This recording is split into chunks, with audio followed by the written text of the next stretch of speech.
La ley de Ohm la estableció un señor alemán llamado Gregor Simon Ohm y establece que el voltaje, la diferencia de voltaje, es proporcional a la intensidad de corriente mediante pues una resistencia eléctrica. Las unidades, voltaje en voltios, resistencia en ohmios y la intensidad de corriente en amperios. A partir de esta ecuación yo puedo calcular las demás incógnitas. Si yo despejo de aquí la resistencia, entonces la resistencia eléctrica va a ser igual al voltaje entre la corriente. Y a su vez la corriente va a ser el voltaje sobre la resistencia.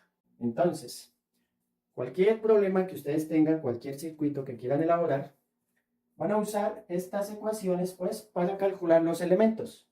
Vamos a hacer un par de ejemplos. Entonces el primero, yo compré un resistor. ¿Y qué es un resistor? Es el aparatito que normalmente llamamos resistencia, se le dice resistencia o resistor. Y pues tiene varias franjas. De acuerdo a esos colores, es la resistencia a la cual viene. Entonces, pues los electricistas, los que conocen del tema, pues van al mercado, piden una resistencia con estos colores y pues ya saben cuál es el valor de su resistencia. Entonces yo compré esta resistencia, ¿sí? La probé en mi casa.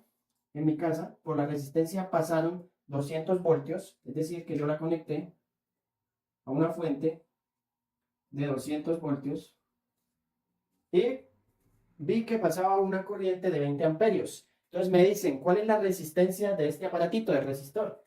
Entonces yo voy a mis ecuaciones, busco mi ecuación, resistencia es igual al voltaje. Recuerden las unidades en voltios y en amperios, ¿no? Entonces voltaje 200 dividido en la corriente. Entonces la corriente será 20.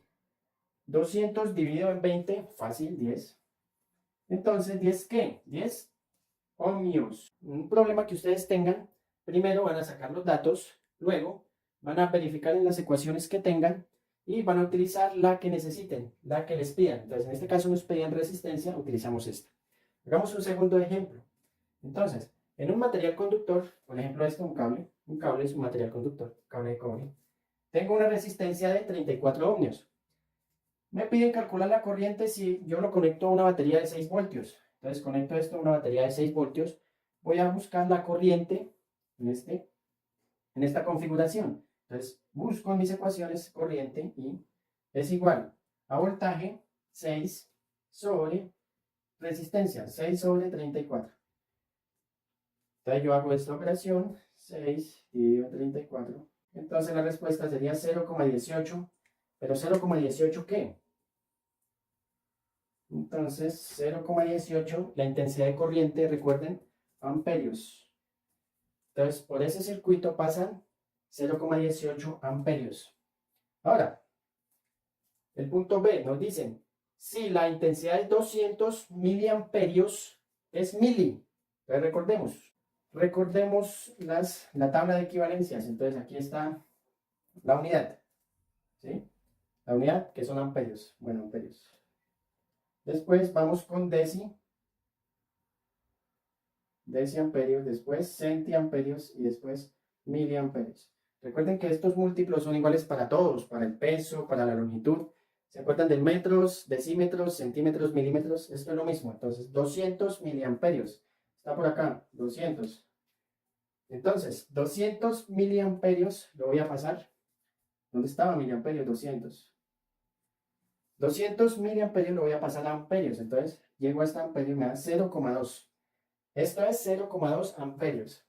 Entonces, si yo paso por ese circuito 0,2 amperios y mi resistencia es de 34 ohmios, ¿cuál es el voltaje? Entonces, de aquí me piden el voltaje. Entonces, el voltaje será la resistencia, que es 34, por 200 miliamperios, pero 200 miliamperios es 0,2 amperios. Recuerden lo que les dije, deben usar las unidades que son amperios, ohmios y voltios, ¿sí? Si se lo dan, por ejemplo, acá en miliamperios, pues ustedes lo van a pasar a amperios, ¿listo? Entonces, al hacer esta multiplicación, la respuesta es 6,8 voltios.